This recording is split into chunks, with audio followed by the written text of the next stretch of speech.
आज हम बात कर रहे हैं वृंदावन की। लेकिन रुकिए, हम यहां सिर्फ मंदिरों के दर्शन करने नहीं आए हैं। हम यहां उस जांच पड़ताल के लिए आए हैं जो सदियों से अधूरी है। सोचिए उस निधिवन के बारे में जिसे लोग सिर्फ एक जंगल समझते हैं।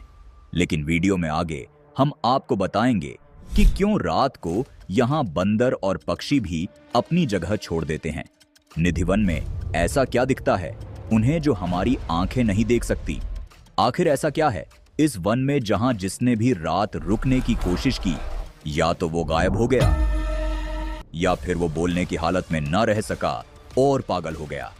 इस वीडियो में हम आपको लेकर चलेंगे निधिवन वन के पास मौजूद उस रंग महल में जहां पुजारियों के द्वारा 7 ताले लगाने के बाद मंदिर के अंदर परिंदा भी पर नहीं मार सकता।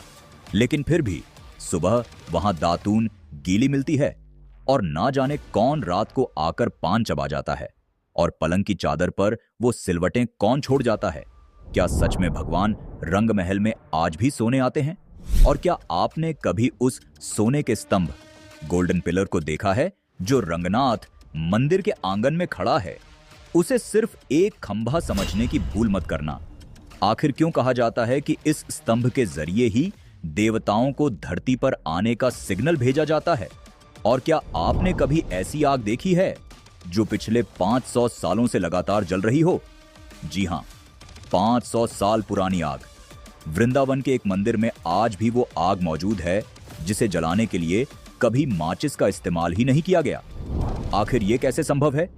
और इतिहास का सबसे बड़ा सवाल, गोविंद देव जी का मंदिर, क्या सच में एक 7 मंजिला इमारत को भूतों ने सिर्फ एक ही रात में बनाकर खड़ा कर दिया था, या ये सिर्फ एक अफवाह है?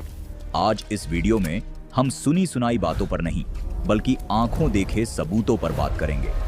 हर रहस्य की तह तक जाएंगे और जानेंगे कि आखिर वृंदावन की इन गलियों में वो कौन सी अदृश्य शक्ति है जो आज भी अपने होने का एहसास दिलाती है। अगर आपके मन में भी ये सवाल उठ रहे हैं कि ये कैसे मुमकिन है, तो अगले 15 मिनट अपनी नजरें स्क्रीन से मत हटाइएगा, क्योंकि आज आपको ऐसे जवाब मिलने वाले हैं जो शायद आपने पहले कभी नहीं सुने होंगे। तो चलिए रहस्यों के इस सफर की शुरुआत करते हैं।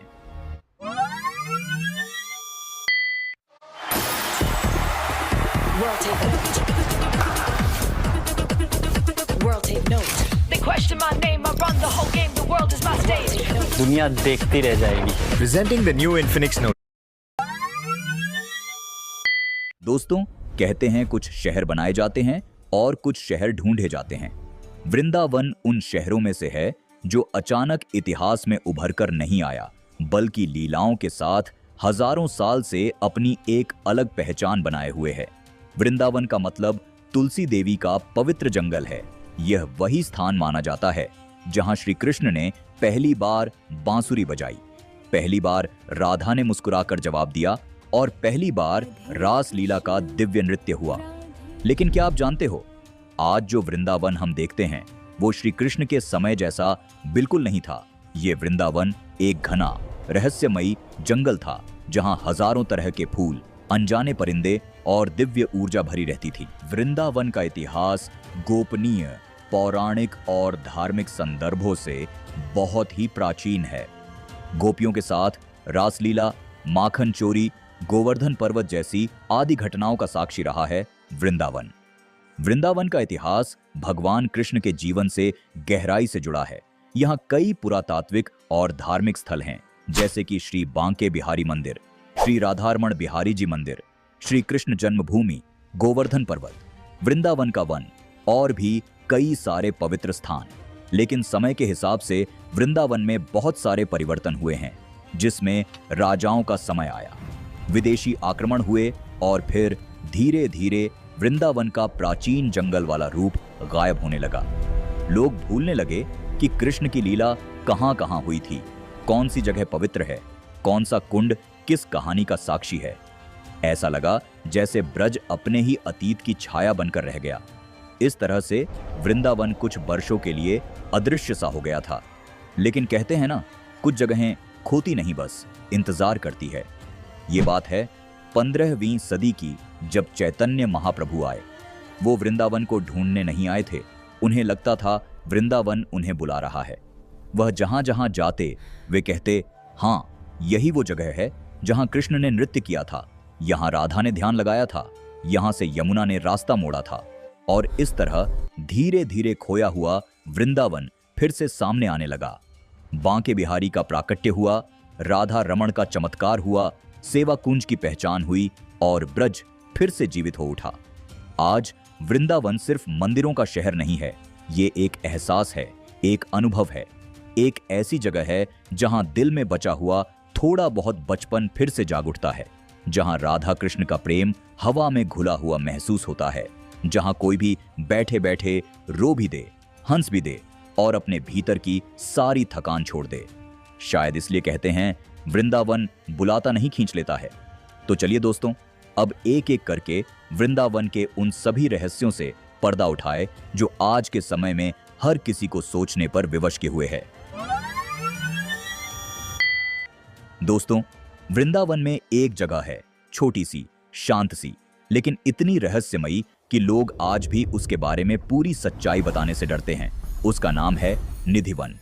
भगवान कृष्ण की सभी कहानियों और रहस्यों में से सबसे मशहूर और दिलचस्प कहानी है निधिवन की रासलीला की। द्वापर युग से चली आ रही राधा कृष्ण की रासलीला आज भी हर रात निधिवन में जीवित हो उठती है।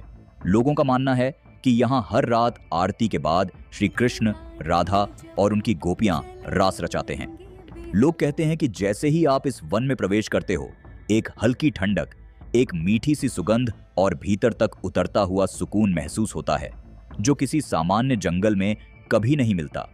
मानो कोई अदृश्य शक्ति आपके चारों तरफ सुरक्षा का घेरा खींच ले। इस वन में तुलसी का हर एक पौधा जोड़े के साथ है। पहली नजर में तो ये बस पेड़ों का एक साधारण सा जंगल लगता है, पर जितना अंदर जाते हैं उतना ही महसूस होता है कि यहाँ की हवा बिल्कुल बाकी जगहों जैसी नहीं है। ऐसा लगता है जैसे हवा में कोई अदृश्य संगीत घुला हुआ हो, कोई पुरानी कहानी, कोई अधूरी लीला है जो आज भी चल रही है। वृंदावन के मशहूर निधिवन में ही बना है रंग महल। ये वो जगह है जिसे राधा के श्रृंगार का कमरा भी माना जाता है। यहाँ पर आपको श्री कृष्ण की प्रतिमा, एक चंदन की लकड़ी से बनी एक चारपाई और रोजाना इस्तेमाल होने वाला सामान नजर आएगा। हर शाम रंग महल में आरती के बाद यहाँ के पंडित इस कमरे में चांदी के गिलास में पानी, दातून, पान और बिस्तर को ऐसे तैयार करते हैं जैसे कोई रहने आ रहा हो। और मानो या ना मानो, यहाँ हर रात एक मेहमान आता भी है और वो हैं स्वयं श्री कृष्ण।